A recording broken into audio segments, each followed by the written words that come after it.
aujourd'hui ne sera pas un jour comme les autres. Aujourd'hui, l'analyse sera des choses que vous n'avez jamais entendues ailleurs. Je sais qu'on est entre fous du bus, donc je sais qu'on a tous probablement vu environ déjà 4, 5, 6, 7 vidéos sur le sujet depuis 4 ans, parce que c'est la 4e édition cette année à la scène musicale. Bon, si vous êtes tombé sur cette vidéo, si vous avez cliqué dessus, c'est qu'a priori, vous et moi, nous sommes à peu près les mêmes fous. Je ne vais pas réinventer l'eau chaude, mais je suis un peu fière de vous dire que quand même j'ai mes takes à moi qui sont originales et surtout ma dernière analyse, c'est pour ça rester jusqu'au bout. Voilà, je veux pas trop teaser pour rien mais rester jusqu'au bout parce que en fait on est sur de l'absolute cinéma, en fait on est sur de l'absolute take. Oui, il y a le même absolute cinéma, là c'est pareil, là on est sur de l'absolute take en fait. Donc n'hésitez pas à rester jusqu'au bout et même à kiffer tout le long de la vidéo parce que normalement ça va être plutôt intéressant. Franchement mettez-vous à l'aise, moi je me mets à l'aise de fou, regardez j'ai pris ma petite tasse de thé dans laquelle il y a encore une fois un lit de sucre très probablement. J'ai également revêtu mes petits chaussons moumoutes les plus doux, les plus agréables, les plus sympathiques.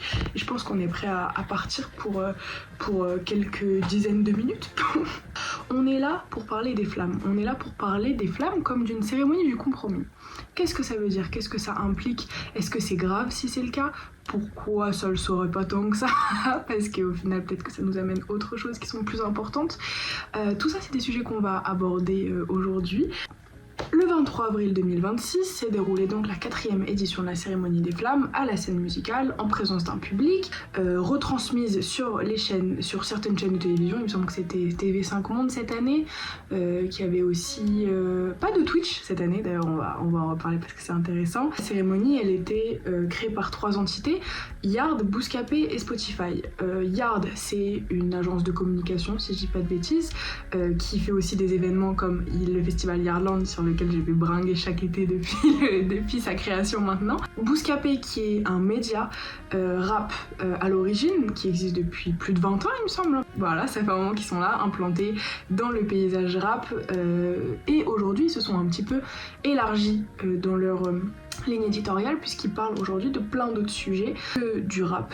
Donc ça aussi c'est un élément qui va être important parce que évidemment Bouscapé a son mot à dire et crée cette cérémonie par rapport également à sa ligne éditoriale en tant que média. Et ça c'est très intéressant parce que ça va décider plein de choix sur la suite de la cérémonie. Pour l'instant, je mets aucune charge positive ou négative sur le sujet. C'est juste un fait. Voilà, ensuite on a Spotify, donc bon là je sais pas si j'ai besoin vraiment de présenter, mais plateforme de streaming internationalement reconnue. Si ces acteurs ont décidé de se réunir, c'est pour faire face à un manque qui est celui du manque de récompense, de reconnaissance des musiques populaires actuelles. Ils sont peu récompensés par l'Energy Music Awards, par les victoires de la musique, et donc chaque année on assiste à des braquages incroyables d'artistes où on se dit waouh, mais en fait cet artiste a tellement plus vendu ou cet artiste a tellement cartonné, comment ça se fait qu'il soit pas récompensé? Des débats qui sont plus ou moins légitimes, on peut en discuter, mais c'est pas le sujet dont on va discuter aujourd'hui. Et donc la cérémonie des flammes, elle se construit en réponse à ce manque-là, et c'est ainsi que ces organisateurs la définissent comme une cérémonie qui honore et repositionne les cultures populaires. Bon, maintenant que ça c'est dit, ça veut dire quoi en fait, culture populaire? Parce que c'est un peu vague, c'est un peu vaste, on sait pas exactement à quoi ça fait référence. Et ça va être un vrai nœud, en fait, un vrai problème dans l'appréciation, dans la réception de ce que c'est la cérémonie des flammes. Qu'est-ce que la cérémonie des flammes entend par la cérémonie des cultures populaires? Qu'est-ce que ça veut dire? Pour moi, il y a déjà au moins 2 définitions de culture populaire, enfin de manière dont on peut entendre ce terme-là, et ça va être d'ailleurs différents publics qui vont être touchés par les flammes. On a un premier sens de culture populaire qui est la culture des quartiers populaires, la volonté de mettre en avant les codes, les esthétiques, les musiques qui viennent de ces quartiers-là, notamment le rap. C'est Nino qui disait sur le Grand Paris, la banlieue influence Paname, Paname influence le monde. La banlieue influence Paname, Paname influence le monde. Vous voyez à peu près là où je veux en venir, c'est que le rap qui vient de ces quartiers populaires, les musiques afro-diasporiques de manière plus générale, en fait ça se retrouve dans la musique, la mode, le sport. Les codes des quartiers populaires sont devenus beaucoup plus répandus, se sont étendus bien au-delà des quartiers populaires, mais il reste des distinctions à faire. Pourquoi je distingue ces quartiers? Parce qu'il y a une réalité évidente qui est sociale, économique, historique. nier ces réalités-là, ça sera un peu pas pertinent en fait. Et il y a une vraie volonté de la part des flammes de mettre en avant les quartiers populaires. Et des quartiers populaires découle aussi le rap. Et là, attention, quand je vais parler de public rap, je vais parler du public passionné. En opposition donc au grand public, qui est en fait ma deuxième définition de culture populaire. On peut aussi l'entendre au sens de grand public, au sens de pop culture en fait, de manière plus large. C'est ce qui est massivement consommé par un large public qui partage des goûts similaires. C'est le mainstream en fait, tout simplement. Et donc le grand public, ça va être aussi le public qui consomme du rap comme un style de musique dominante, un style de musique populaire parmi d'autres. Comme il y a 30 ans, 40 ans, je sais pas, c'était le rock. Donc j'oppose grand public et public passionné. Je dis pas du tout qu'il y a une hiérarchie, je dis pas du tout que les uns sont meilleurs que les autres. Attention, puis surtout, le grand public et les passionnés de rap peuvent partager évidemment des goûts qui sont similaires. Et attention, là aussi, il faut être nuancé parce que si le rap vient des quartiers populaires, toutes les personnes qui viennent des quartiers populaires n'écoutent pas nécessairement du rap non plus. On se met bien d'accord là-dessus évidemment, ne sont pas nécessairement des passionnés de rap. Tous les passionnés de rap ne viennent pas de quartiers populaires non plus. On fait attention aux raccourcis et à pas mettre les gens dans des cases ou des catégories. Tout est très étanche entre ces catégories-là, je l'ai fait pour simplifier la lecture.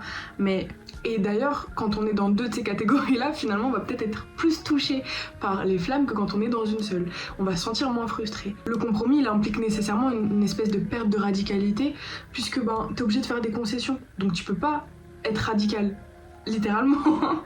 Et le fait de faire des concessions, des fois, ça peut frustrer. Mais en même temps, le compromis, c'est ce qui va permettre de trouver un accord, de faire en sorte que les gens se regroupent autour d'une idée et arrivent à faire exister à grande échelle un projet. Et c'est de ça dont on parle pour les flammes. Oui, il y a dû avoir des compromis, mais en même temps, c'est ces compromis-là qui permettent à la cérémonie d'exister. Et pourquoi c'est important qu'elle existe ? Là aussi, il y a différentes raisons qu'on va voir un peu plus tard. C'est pour ça, restez avec moi. Et donc là, ce qu'on va faire un peu dans un premier temps, c'est essayer de comprendre en quoi les flammes, ça parle à ces trois publics différents, en quoi ils ont été obligés de faire des compromis pour que ça arrive à parler à tous ces publics-là, en quoi, à force de vouloir parler à tout le monde, au final, on arrive à satisfaire pleinement personne. Je vous fais juste une petite vidéo pour clarifier, parce que je suis pas sûre que ce soit hyper clair ce que je dis, mais en gros, c'est ces compromis-là qui vont permettre à la cérémonie d'exister telle qu'elle est, c'est-à-dire en faisant exister ces trois publics qui sont les cibles des flammes, et qui ont pourtant des exigences qui sont différentes, et qui ont même des exigences qui peuvent être contradictoires. Et c'est là qu'on va avoir des problèmes, et c'est là que le compromis va poser problème. Voilà, parce qu'on est en train de faire le montage, enfin Magali est en train de faire le montage, moi je suis en train de regarder ce qui se passe, je me dis bon, faut clarifier 2-3 points quand même, donc peut-être que vous allez me revoir un petit peu, un petit encart comme ça dans quelques moments. A plus. Avant de vraiment avancer sur la suite, et vous inquiétez pas, ça va être rapide, mais je vais devoir quand même vous dire un peu quel est mon rapport à cette cérémonie, pourquoi ça peut potentiellement me toucher, parce que mon point de vue il est situé, et je pense que dans ma volonté d'être la plus intellectuellement honnête possible, il faut que je vous dise un peu, que je vous donne les clés de lecture aussi de mon discours et pourquoi je dis certaines choses et pas d'autres, voilà, bref. I got you, homie. Moi je m'appelle Noah, ça fait bientôt 3 ans, oh my god, en juillet ça fera 3 ans. Émotion. Que je parle de rap sur Instagram. Il y a 2 ans, j'ai eu la chance d'être sélectionnée par le Pass Culture pour être reporter aux flammes et aller interviewer mes artistes préférés sur le tapis rouge en fait. C'était une expérience incroyable, vraiment. J'ai vécu une soirée qui va vraiment rester dans ma tête longtemps, parce que en fait ce que j'ai vu ce soir-là, c'est des sentiments très forts de communauté, c'est des sentiments très forts d'auto-célébration. Donc mon point de vue, il est nécessairement influencé par cette réalité-là. Donc ça c'était lors de la 2e cérémonie, c'était encore au Théâtre du Châtelet. Et l'année dernière, j'ai aussi pu y retourner, un petit peu en pirate, on va pas se mentir. Marika, si tu passes par là, je te fais des gros bisous. Et pareil, là aussi, il y a quelque chose dans mon rapport même au mainstream qui a changé ce soir-là. Ça ne va absolument pas m'empêcher de faire une critique juste et honnête de la cérémonie, ou en tout cas d'essayer de le faire au maximum. En attendant, je reprends une petite gorgée de thé parce qu'on va blablater, faut que je m'hydrate au bras. Le Dorlo, dans 20-30 ans, il n'y en aura plus. En vrai, si l'introduction elle a suffi à vous convaincre qu'il y a 3 publics qui sont visés par la cérémonie des flammes, vous pouvez zapper cette partie parce que ça va pas être ce qui est le plus intéressant. Je vais essayer de convaincre là ceux qui sont pas encore convaincus ou qui voient pas pourquoi j'identifie ces 3 publics. Donc en quoi d'abord la cérémonie parle à un public rap? Déjà on a des catégories et des récompenses qui sont explicitement liées au rap. L'album rap de l'année, la flamme éternelle, pour honorer plutôt un rappeur légendaire. On a la flamme de la performance rap, bref, on a plusieurs catégories qui sont dédiées au rap. Ensuite, il y a un véritable travail sur la transmission aussi du genre. Comme je viens de vous le citer, là, la flamme éternelle, cette année, elle était remise à L.I.M. par Gizmo. Donc aussi transmission d'une génération à une autre, et en plus qui va dans l'autre sens cette fois, donc c'est vraiment, c'est joli à voir. On a un hommage à Calbo qui est décédé, paix à son âme. Puis on a tout simplement des performances qui sont des moments de rap pur. Par contre, ce que j'ai adoré, c'est le freestyle de Shani, qui rappe pendant la prestation de Big Flo et Oli, et le freestyle de Youssouf. Un petit aparté rapidement parce que j'ai trouvé ça très intéressant, la prestation de Big Flo et Oli. M'a pas particulièrement plu, enfin leur rap m'a pas particulièrement plu. Ce qui était intéressant, c'était la posture de Big Flo, qui, j'ai l'impression, il savait qu'il était pas en terrain connu, en terrain conquis, et qui s'est mis vachement en retrait en fait par rapport à son frère qui a rappé son couplet. Couplet que j'ai trouvé un peu enfonçage de porte ouverte, bon voilà, mais je m'attendais pas à beaucoup mieux très honnêtement. Par contre, ce que j'ai adoré, c'est le freestyle de Shani. Le freestyle de Gizmo, et en fait c'était intéressant de voir comment aussi le fait de ramener ces 3 personnalités là, Youssoupha il leur donne la caution validée par les anciens, Gizmo il leur donne la caution validée par les gens de ma génération, et Shani elle leur donne la caution nous sommes visionnaires. Ref évidente à leur marque, visionnaire. Nous sommes visionnaires, nous voyons le futur rap et à quoi il va ressembler, et regardez comment on dégaine des freestyleuses de malades. Donc je trouve que la prestation est la plus intéressante dans ce qu'elle dit de Big Flo et Oli et de comment ils pensent que le public les reçoive. Mais bon, c'était ma petite aparté, voilà.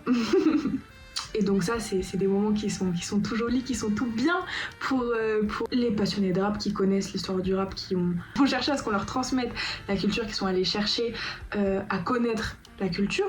Ben, ils ont les codes pour comprendre ce qui se passe, ce qui se joue et comment c'est joli en fait comme moment. Ce qu'un grand public n'a pas, par exemple. Ensuite, pourquoi un public des quartiers populaires va être touché par la cérémonie?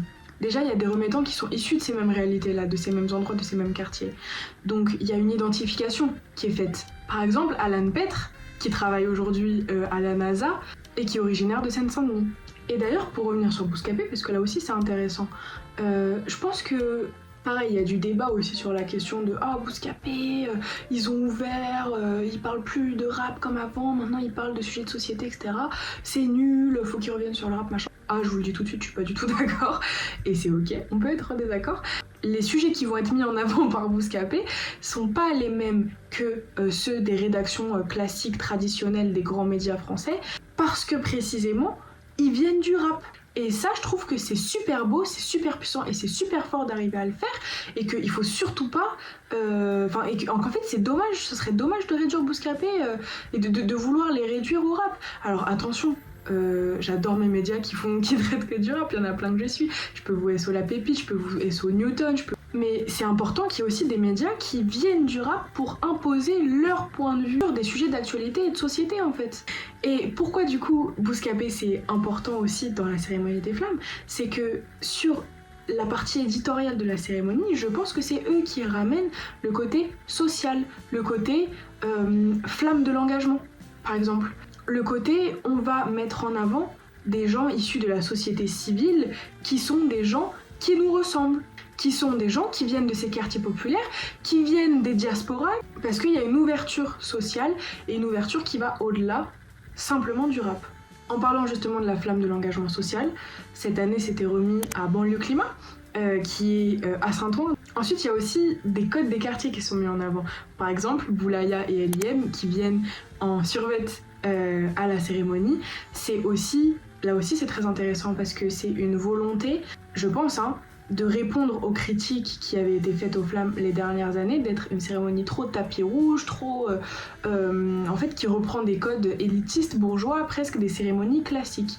Et donc dans leur volonté de venir aux flammes habillés en survêt banal, simple, efficace, il y a quelque chose de refuser ce côté défilé de mode et que, en fait, le streetwear a sa place sur le tapis rouge. Ensuite, enfin, pourquoi le grand public va être touché par la cérémonie ? D'abord parce qu'il y a un format de diffusion qui est celui de la diffusion sur des chaînes télé, TV5 Monde par exemple cette année. Les années précédentes, on avait une retransmission aussi en stream sur Twitch avec Anime, et justement c'est ça qui va être intéressant aussi.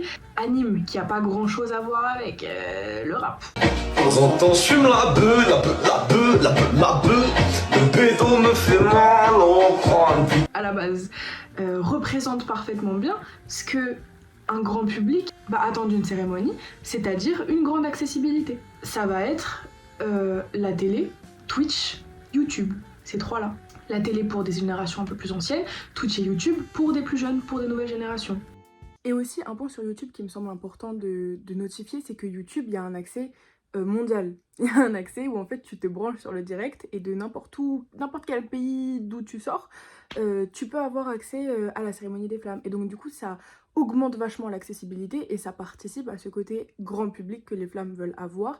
Grand public pas seulement au sens où je vous ai donné, genre le public pas forcément passionné ou le public classique français, mais aussi grand public au niveau international, et donc ça donne des indications aussi sur ce que les flammes veulent être, sur la portée que la cérémonie va avoir, et c'est comme ça notamment qu'on a dans le chat tout plein de drapeaux ivoiriens, d'éléphants à chaque fois que Imra passe, parce que, et pas que quand il passe d'ailleurs, tout le long, et c'est trop bien, c'est trop chou, c'est trop mignon, ça montre en fait à quel point, en fait, il y a plein de gens qui ont envie de voir cette cérémonie, mais qui n'ont pas forcément les chaînes de télé françaises, et c'est important de les inclure, quoi. Ensuite, il y a la question du partenariat avec Spotify aussi. Spotify, c'est pour le grand public, c'est pour donner une envergure beaucoup plus grande, en fait, que Yard et Bouscapé, en s'associant, n'arrivent pas à atteindre. Forcément, puisque Yard et Bouscapé, ça reste des médias qui sont spécialisés, parce que Yard aussi a un côté média, si je dis pas de bêtises. La présence d'influenceurs, elle va pas choquer le grand public, parce que qu'est-ce qu'il y a de plus grand public en 2026 que des influenceurs ? Enfin, même depuis genre 10-15 ans en fait. Et d'ailleurs, ce qui est intéressant, c'est que sur cette 4e édition, on les a moins vus les influenceurs. On les a moins vus sur le tapis rouge, on les a vus dans leur snap, etc. Mais on les a moins vus mis en avant par Yard et Bouscapé. Et ça, c'est intéressant parce que ça donne déjà une orientation à la suite. Parce qu'il y avait eu beaucoup de critiques ces dernières années sur la présence des influenceurs qui n'avaient rien à voir avec le rap. Et enfin, un 3e exemple que je peux vous donner, c'est que tout simplement, c'est les codes des cérémonies. C'est une cérémonie qui reprend des gros tableaux scéniques, qui reprend une logique de tapis rouge, qui a un rythme assez soutenu, surtout pour cette 4e édition, qui amène des figures qui sont identifiables du grand public, qui sont pas trop spécialisées comme Angèle, comme Gims, comme RN Boy, comme Big Flo et Oli, bref, des figures identifiées et identifiables de tous par tous, pour que Jeanne qui ouvre TV5 Monde dans le Limousin et qui s'en tape un peu du rap, mais qui l'écoute par-ci par-là, soit pas perdue. Maintenant, le problème, c'est qu'il y a des frictions entre ces trois publics. En fonction de à qui on veut parler, on fait pas les mêmes choix éditoriaux. Et des fois, il y a des choix éditoriaux qui sont contradictoires. Et c'est là où ça coince, c'est là où il y a du compromis, c'est là où, en fait, il y a personne qui s'y retrouve pleinement. 2 exemples pour ça. Le premier, qui m'a beaucoup choquée. Je suis encore un peu énervée de ces trucs-là, mais l'exemple de Kerry James à la 3e édition, qui fait un joli et long discours, long, on s'entend, 3-4 minutes, je pense pas plus, qui est assez politique, qui est assez revendicatif. Elle le bout l'a fait. Alors qui prétend faire du rap et se taire ? Il va être très applaudi par un public rap, par un public qui a les codes pour comprendre ce qu'il est, ce qu'il fait et pourquoi c'est important. Quand en face, un public qui n'a pas les codes de ce rap-là, va pas comprendre, va critiquer, va faire des grands TikTok à base de « Ouais, mais c'est qui lui ? Pourquoi il parle de politique ? Pourquoi il fait ci ? Pourquoi il fait ça ?» J'étais scandalisée, j'étais en mode Bassem, est-ce que c'est moi je suis fou ? C'est le monde il est fou ? C'est quoi ce monde ? Est-ce que le monde il est à l'envers ou c'est moi qui est à l'envers ? Parce que ce public-là, il cherche le divertissement. Il cherche pas une cérémonie pleine de symboles. Il trouve que c'est trop, il trouve que c'est pas le bon endroit, et moi ça me scandalise. Même si au final, en fait, en analysant, je comprends pourquoi et d'où ça vient. Est-ce que c'est bien, est-ce que c'est mal? Personnellement, ça m'énerve. Mais est-ce qu'on peut vraiment imposer à des gens qui n'ont pas envie d'écouter du rap, de connaître l'histoire du rap ou de comprendre pourquoi c'est important que Kerry James il ait ces mots-là? Pareil sur la question des influenceurs, je reviens dessus. Un public rap, il va se dire « Mais qu'est-ce qu'ils foutent là, les influenceurs ils ont rien à faire ici, c'est pas leur place. Ils sont trop mis en avant, au détriment presque des artistes en fait. » Mais encore une fois, pour une partie du grand public, c'est normal, parce que c'est des visages qui sont familiers et qui parlent à tout le monde.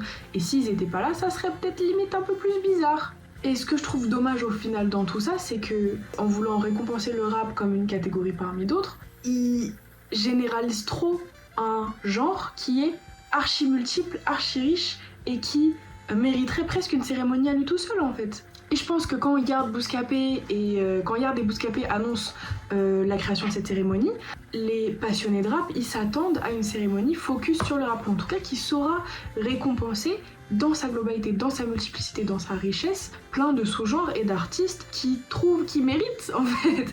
Et la difficulté, c'est que comme la cérémonie veut parler à un grand public, elle peut pas se permettre de faire trop de place à des artistes underground. Y a la catégorie des révélations de l'année. En fait, la révélation, elle est déjà révélée et elle est plus très underground. Alors que, et ça c'est mon avis et ma take que beaucoup d'autres partagent, mais alors que personnellement, je trouve que là où il y a le plus de richesse en termes de diversité musicale, c'est dans l'underground, qui est après récupéré par les artistes plus mainstream. Mais l'underground mériterait d'être plus récompensé aux flammes. Nous, en essayant de parler à tout le monde, en fait, cette cérémonie, elle perd en radicalité et elle n'arrive plus à parler à qui que ce soit.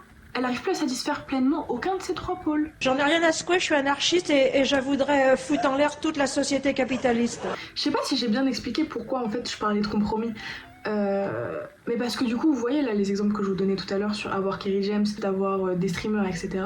Il y a des compromis qui sont faits pour satisfaire à la fois les gens qui sont des passionnés de rap, les gens qui sont du grand public et qui ont besoin d'avoir des figures qu'ils identifient. Par exemple, les choix éditoriaux du coup ne sont pas les mêmes, sont incompris par les uns ou par les autres. Et je pense que c'est ça en fait qui cristallise autant toutes les critiques qu'il y a autour de la cérémonie. Du moins c'est la lecture que j'en fais, que vous pouvez totalement critiquer ou avec laquelle vous pouvez ne pas être d'accord, parce que j'ai conscience que mes catégories elles sont un peu schématiques. Donc voilà, c'est pas des groupes de personnes que je cible plus que des attitudes par rapport à l'objet rap, vous voyez. Et surtout, oubliez pas, comme je vous ai dit, ces catégories, elles se rejoignent, elles se superposent, voilà. Mais donc au final, en fait, est-ce que ça vaut vraiment le coup de rester focalisé sur ce manque de radicalité et sur le fait que d'accord, ça plaît pleinement à personne et ça satisfait ou convainc pleinement pas grand monde? Bah en fait non, parce que on s'en fout un peu en fait du compromis, parce que les enjeux derrière ils sont bien plus importants et c'est là-dessus qu'on va se concentrer maintenant. Yes. Donc quelles sont ces choses en question que les flammes produisent et qui sont bien plus importantes que tout le reste? D'abord il y a l'enjeu qui est le plus évident, mais c'est l'enjeu de la représentation tout simplement. Déjà représenter c'est quoi ici? Ça veut dire c'est rendre présent ce qui était absent ou marginalisé dans l'espace public. Ce qu'on avait l'impression de devoir réclamer à cri et à corps, je crois que c'est ça l'expression, à grands cris et grands corps, je sais plus, bon bref. Et c'est aussi reconnaître des luttes dans un cadre festif, parce que une flamme que je trouve extrêmement importante et extrêmement forte, et je vous l'ai déjà évoqué à plusieurs reprises ici, c'est la flamme de l'engagement social. Concrètement, la représentation, comment elle s'opère? Parce qu'il y a des remettants, encore une fois, qui viennent de la société civile, des personnalités qui sont situées, par exemple Michel Zecler, typiquement, que j'ai eu l'honneur de côtoyer un temps et que je salue si jamais il passe par là, ce qui m'étonnerait, mais on sait jamais, voilà, salut. Qui à la fois porte un combat, celui contre les violences policières dont il a été victime quelques années en arrière. D'ailleurs, le procès de ces agresseurs policiers se tiendra dans pas trop longtemps. Je vous mettrai l'information parce que c'est bien si vous avez envie d'y aller, de soutenir et tout, c'est important de le faire. Les trajectoires de ces animateurs et de ces remettants, elles sont pas neutres. Elles peuvent être proches de nombreux spectateurs et spectatrices qui n'ont pas l'habitude de voir ces figures-là être mises en avant dans les cérémonies de remise de prix traditionnelles. Donc c'est fort, c'est important et c'est puissant. Et ensuite, ce que permet aussi cette représentation-là, c'est une véritable désessentialisation. Ce que j'entends par essentialiser, c'est réduire une personne à un aspect d'elle-même. Donc c'est complètement nier tout ce qui fait sa richesse par la multiplicité de ce qui est en elle en fait. Je suis trop forte. Par définition, l'essentialisation est l'acte de réduire un individu à une seule de ses dimensions, ce qui suppose qu'il y a non seulement réduction d'un individu, mais qu'il y a l'idée de le faire malgré l'individu lui-même. Voilà, essentialiser, c'est donc poser une étiquette. Là, je suis sur France Culture, il y a un podcast, visiblement. Que dans beaucoup d'espaces médiatiques traditionnels, les artistes issus des minorités, ils sont souvent perçus, et c'est horrible, attention, hein, je valide pas ça du tout, mais ils sont souvent perçus comme une caution pour ceux qui les invitent. Ou alors, ils les invitent, genre, limite à regret, genre en fait, votre succès est tellement immense qu'on peut même plus le nier. Donc ils sont souvent convoqués comme des cautions, plus que pour leur œuvre, alors qu'avant tout c'est des artistes. C'est pourquoi ils viennent partager sur des plateaux télé ou que sais-je dans des espaces médiatiques, parler de leur œuvre d'art, parce que c'est des artistes. C'est pour ça qu'ils sont là. Pas parce que ils viennent de tel endroit ou parce qu'ils ont telle origine ou parce que patati patati patata patata. En fait, non, c'est pas ça. Et ce qui est fort et bien et ce qui devrait être normal, mais c'est les flammes qui le font. Quand ils viennent, les artistes, ils sont célébrés d'abord pour leur album, pour leurs clips, pour leurs performances, pour leurs concerts, pour leur œuvre, encore une fois. Leur origine, leur histoire, etc. sont présentes. Elles ne sont plus un prétexte ni un décor, elles font partie de ce qui est honoré. Gamberger là-dessus. I haven't been heartbroken yet. Period, cause she a bad bitch. Donc désessentialiser ici, ça veut pas dire effacer les origines, loin de là. Mais c'est refuser de laisser les artistes être réduits à elles. On reconnaît leur identité, mais on les enferme pas dedans. Sauf pour deux catégories, ou alors elles sont pas enfermées, mais deux catégories qui mettent quand même vachement ça en avant, qui sont les musiques inspiration caribéenne ou musique inspiration africaine. Et alors à ce moment-là, les deux sont mis sur un pied d'égalité. Ils sont pas enfermés dedans, mais l'origine géographique de la musique qui est mise en avant, elle est importante parce que la musique est influencée, pas parce qu'elle est importante en elle-même, parce que la musique est influencée par ces éléments-là. Voilà, voilà. Ensuite, il y a un deuxième enjeu, et celui-là, bon, pareil, c'est pas le plus novateur de tous, mais j'ai quand même envie de vous en parler, c'est celui du sentiment de communauté. Et alors là, d'abord, il faut que je revienne un petit peu sur mon expérience aux Flammes, notamment lors de la 3e édition. Comme ça.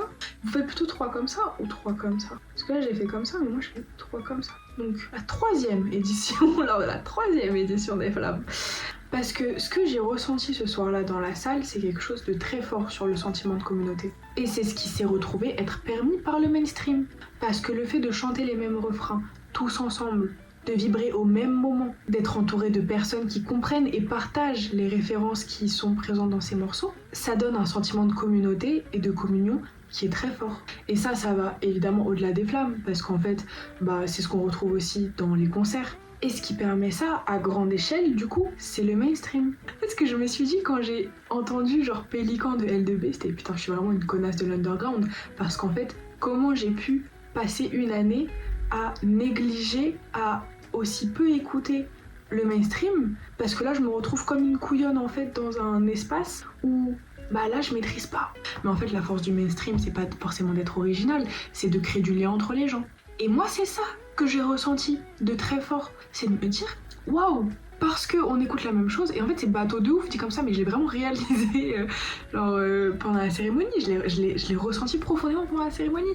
Là où, attention, l'underground aussi, il crée des communautés. C'est des communautés qui sont évidemment plus restreintes, plus réduites, et qui prend souvent un ton de distinction et limite d'élitisme dans une posture de nous on n'écoute pas ce que tout le monde écoute, gna gna gna gna gna gna. Et donc en fait j'ai presque eu un truc de conscience de groupe en fait qui s'est réveillé.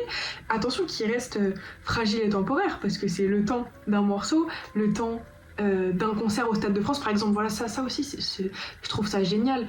Le Stade de France, c'est pas un endroit pour faire des concerts, et ça je me permets de citer mon cher collègue Raphaël Lacruz, si tu passes par là, gros SO, mais il me disait la dernière fois, un stade c'est pas un endroit pour faire des concerts, retournez dans des salles plus petites, à taille humaine, etc. Mais en fait le Stade de France d'Aya, là, qui va arriver fin mai, je l'attends d'une force. Mais bref, j'attends le Stade de France pas parce que je sais que je vais écouter la musique dans les meilleures conditions, avec les meilleurs instruments. Non, j'y vais parce que je vais snapper avec ma copine.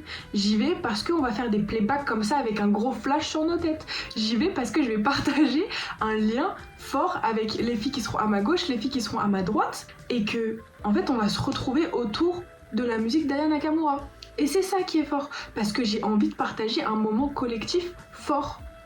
J'en rebois une gorgée de thé parce que je suis énervée.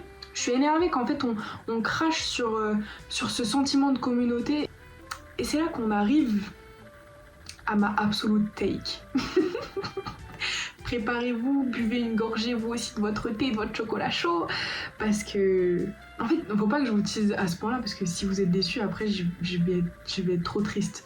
Mais je vais boire une gorgée de thé.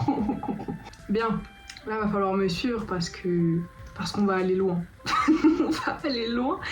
Et je vais mettre ma casquette prof de français. Prof de français qui voit beaucoup trop loin l'analyse du texte, mais c'est pas grave. En fait, c'est ça le kiff aussi.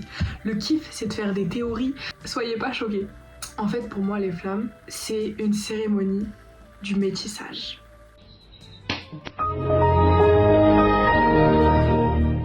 Drop the mic. En gros, je vous explique ma take. En fait, ce qui transparaît, d'autant plus je trouve sur la 4e édition, qui s'affine un peu par rapport aux années précédentes. Attention, je dis pas que c'est la volonté des organisateurs, c'est moi et mon interprétation des choses. C'est aussi la manière dont j'arrive à trouver du sens à partir des faits de la cérémonie, enfin, je veux dire des faits observables, des choix éditoriaux qui sont faits, des émotions que ça me provoque et que j'observe aussi chez les autres. Et j'ai l'impression qu'au final, ce qui peut lier et cimenter la cérémonie en elle-même, c'est de prendre justement le parti d'être une cérémonie qui met en avant les métissages et qui le met en avant de manière très différente. Alors je dis pas qu'il faut en faire un fonds de commerce, hein, loin de là, parce que ça serait peut-être même un peu pas mal déplacé, ou maladroit en tout cas. D'ailleurs, je pense qu'en fait, les personnes qui apprécient le plus cette cérémonie, qui sont le plus attachées, et qui sont les plus satisfaits aussi du résultat, c'est ceux qui galèrent avec leur propre identité, c'est tous ceux qui retrouvent à l'écran la beauté matérialisée et célébrée de cet aspect d'eux-mêmes avec lequel on peut parfois être en lutte. Alors c'est pas impossible que je projette parce que c'est là que moi ça vient me toucher aussi, et c'est là, et ça bon je vous en ai pas parlé pendant que je tournais parce que c'est un petit peu intime tous ces sujets là, mais c'est peut-être important aussi que je le mentionne par honnêteté, mais c'est que voilà, moi aussi je suis concernée par des métissages, par toutes ces questions-là d'identité, et donc en fait moi c'est en ça que la cérémonie elle vient me toucher, c'est en ça qu'elle vient m'attraper, et c'est en ça que je la trouve belle et que c'est réconfortant pour moi de regarder la cérémonie des flammes, parce qu'il y a toutes ces questions-là qui sont évoquées, enfin qui sont même pas évoquées mais en fait qui sont juste mises à l'écran et célébrées, et c'est cette célébration des flammes, des artistes de la musique, et pour moi du métissage que je vois dedans et dans laquelle je me reconnais et par laquelle je me sens visée. Voilà. Pour pas les reciter, les catégories influence caribéenne, musique influence africaine, le fait qu'il y a des artistes d'autres pays qui viennent remettre des prix ou qui viennent performer, Imra l'année dernière qui est ivoirien, Georgia Smith qui est anglaise, pas londonienne, j'en sais rien, mais qui est anglaise, Soul King qui vient chanter Guérilla, bref, la musique aujourd'hui et depuis les origines du rap, elle est métissée. Il y a plein d'artistes qui utilisent des morceaux, des samples, des sonorités de leurs propres origines, ou pas d'ailleurs. Je pense notamment à Shuriken sur Où je vis qui avait des inspirations sonores très japonaises il me semble, alors que bon il a pas grand chose de japonais, du moins à ce que je sache. Et d'ailleurs aujourd'hui c'est ce qui fonctionne. C'est ce qui fonctionne à merveille quand on voit une Théodora qui va piocher dans toutes ses origines, dans tous les pays par lesquels elle est passée, dans toutes les cultures qu'elle a fréquentées, qui l'imprègnent elle-même.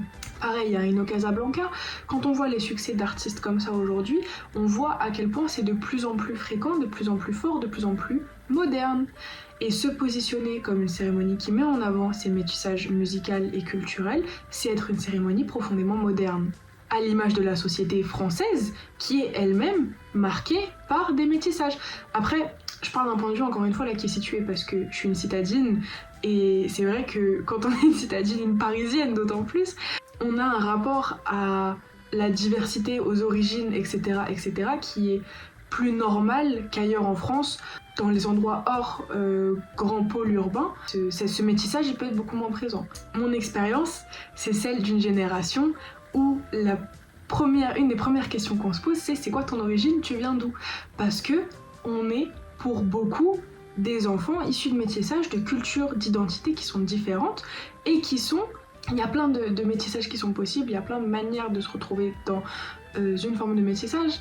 Donc en fait, la société française, elle évolue et mettre en avant ces musiques-là, et en fait qui sont portées par une génération elle-même issue de métissage, de plus en plus. Cérémonies qui vont ignorer cet aspect-là sont à la ramasse. En fait, les NRJ Music Awards ou les Victoires de la musique, elles n'honorent que partiellement. Et les Flammes, en fait, en prenant le parti pris de mettre en avant ces métissages, si elle faisait que ça, elle serait aussi une cérémonie qui honore partiellement. D'ailleurs, sur le sujet, il y a une take qui est très intéressante, qui est celle de ma collègue Nifa, dans son épisode, là je l'ai sous les yeux, l'épisode 8 de son podcast Ça dit quoi Nifa, ou que la NIF. Dans l'épisode 8, elle parle des flammes et son idée c'est de dire que peut-être qu'il faudrait qu'en fait les flammes deviennent la nouvelle cérémonie généraliste qui choisit d'inclure tout le monde. J'aime bien cette idée, c'est un peu optimiste mais c'est pas grave, j'aime bien être optimiste, elle aussi visiblement. Et au début quand j'ai entendu cette idée j'étais en mode ouais, je sais pas, juste qu'on en a vraiment envie. Mais en fait peut-être que oui, peut-être que c'est ça finalement la solution pour être une cérémonie qui est véritablement moderne. Et qui, comme elle le dit dans son podcast, en fait s'imposer comme la cérémonie de référence. Et au final, nos identités métissées, nos identités diasporiques, c'est quoi de plus que des compromis perpétuels? Et c'est là qu'on retombe sur notre question du début. Est-ce que les compromis c'est si grave?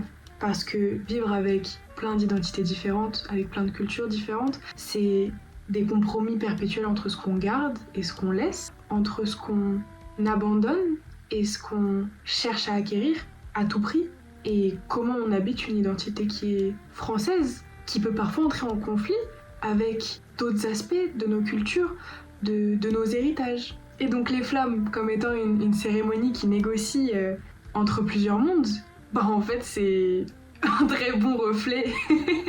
Ça me fait rire parce que quand j'ai trouvé ça, je me suis vraiment dit putain, Eureka en fait. Mais c'est là que c'est beau et que c'est un peu marrant, c'est qu'en fait les flammes c'est juste le reflet de nos identités qui sont des compromis perpétuels.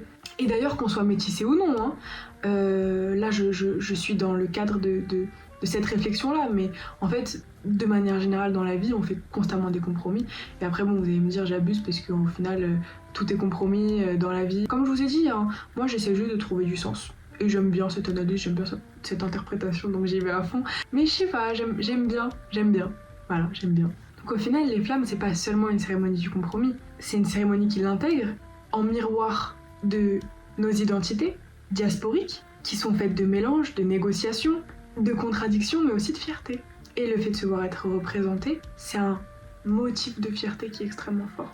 Et d'ailleurs, au-delà du métissage, en fait, chaque personne qui va se reconnaître dans un amour de ce qui est différent de lui, dans un amour de l'autre, de ce que l'autre peut nous faire ressentir, nous faire vivre, justement parce qu'il est autre, de ce qu'il peut nous apprendre, justement parce qu'il est autre, parce qu'il est différent de nous, de moi, en fait, tous les gens qui ont cet amour-là, ils vont se reconnaître dans les flammes. Je trouve que, en fait, dans un pays où les identités, elles se referment, dans une espèce de repli sur soi, d'agressivité face à l'autre, face à celui qui nous est différent, voir une scène entière qui est remplie d'artistes, de visages, de langues, de drapeaux, de métissage. Le compromis ici, c'est pas une capitulation, c'est le prix à payer pour faire exister un projet qui est plus grand que chacun de nous, parce qu'il représente, parce qu'il provoque un sentiment de communauté, et parce qu'au final il est à l'image, parce qu'en fait il représente une réalité qui est trop peu mise en avant. Maintenant, qu'est-ce qui fait l'essence des flammes? C'est un peu la question que je me pose, et c'est là-dessus justement que résonne un peu ce que je vous ai dit sur un manque de valeurs identifiées, claires, précises, qui vont plus loin que juste entre gros guillemets, hein, plus loin que simplement, aussi entre gros guillemets, récompenser ceux qui sont pas assez récompensés. Et à raison, bien sûr qu'il faut le faire et que c'est important. Mais pour moi, il faut définir plus profondément ce qui fait les valeurs des flammes, parce que c'est dans ça que les gens se reconnaissent. C'est dans ce qui fait les valeurs d'un projet, son identité, son essence, que les gens se reconnaissent, s'identifient et s'accrochent. Et c'est ce qui manque à mon avis aux flammes aussi. Et le compromis, tant qu'il touche pas à cette essence-là, I mean, it's okay, like... Qu'on soit très clair, là je parle d'un compromis en termes on parle d'un compromis sur une cérémonie musicale, hein, on parle pas des compromis en politique ou quoi. Tranquille, il faut remettre les choses dans leur contexte aussi.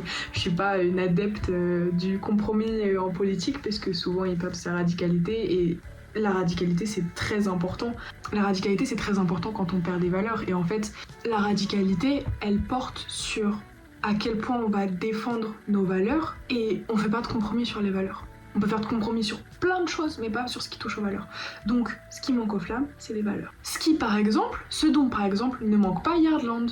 Et après, bon, c'est un autre débat, mais le problème aussi, c'est que quand on crée une communauté sur des valeurs qui sont fortes, qui touchent et qui fédèrent, quand tu manques par des compromis, par exemple, parce que j'en ai beaucoup parlé et ça me semble important de le dire, personnellement, cette année, j'irai pas à Yardland, notamment le vendredi, parce qu'il y a Niska qui est headliner sur ce jour-là et qu'il est accusé de violence conjugale sur Aya Nakamura. Donc voilà. Quand moi, Yardland m'a vendu une safe place, a fait des stands les années précédentes sur les femmes, dans l'industrie de la musique, etc., me foutre Niska en tête d'affiche, moi ça me convainc pas. Et là-dessus, il y a compromis sur les valeurs et je suis très déçue. Donc voilà, en tout cas, moi, cette 4e cérémonie, j'ai trouvé qu'elle se dirigeait vers quelque chose de plus clair aussi dans ses intentions, lesquelles je sais pas encore, mais globalement, j'ai trouvé plus cohérente en fait. Mais voilà. Je suis curieuse de savoir ce que vous avez pensé de cette 4e édition, ce que vous avez pensé aussi de mon argumentation, de mes takes. J'espère que vous avez kiffé. Et voilà, dites-moi aussi, là c'est comme je vous ai dit au début, c'est la première vidéo Facecam que je fais sur YouTube. Dites-moi si vous voyez des choses à faire mieux. J'ai tellement galéré à la faire cette vidéo, je vous mens pas, j'ai tellement galéré. En vrai, j'y réfléchis depuis la dernière cérémonie. Je bosse dessus à fond pour essayer de vous tenir un discours qui soit assez clair dans ma tête. Mais voilà, j'espère que vous avez kiffé. N'hésitez pas à me faire tous vos petits retours en commentaire, j'ai trop hâte de vous lire. Ou en DM d'ailleurs sur Instagram si vous voulez directement me suivre là-bas. Comme je vous ai dit, c'est là-bas que je suis la plus active. À très vite. Si j'ai d'autres choses à dire pour des longs formats entre guillemets comme ça, enfin en tout cas des formats où juste j'ai besoin de blablater un certain temps qui se développe pas dans un carrousel en bar slide, parce que moi je suis une abuseuse aussi, je fais des grands bar slides, mais voilà, quand j'aurai besoin de dire des choses un peu plus longues, un peu plus développées, je viendrai directement ici les prochaines fois. Et voilà, en attendant, allez voir sur Instagram ce qui se passe et à très vite, j'espère, quand j'aurai des nouvelles choses à dire, parce que je vais pas venir pour rien dire, hein, je vous le dis. Hein. Non. Ou si vous avez des sujets que vous trouvez intéressants à me transmettre, n'hésitez pas. Peut-être que ça m'inspirera assez pour vous en parler un certain temps. Mais voilà, je vous fais des très gros bisous, à très vite et merci de m'avoir écouté.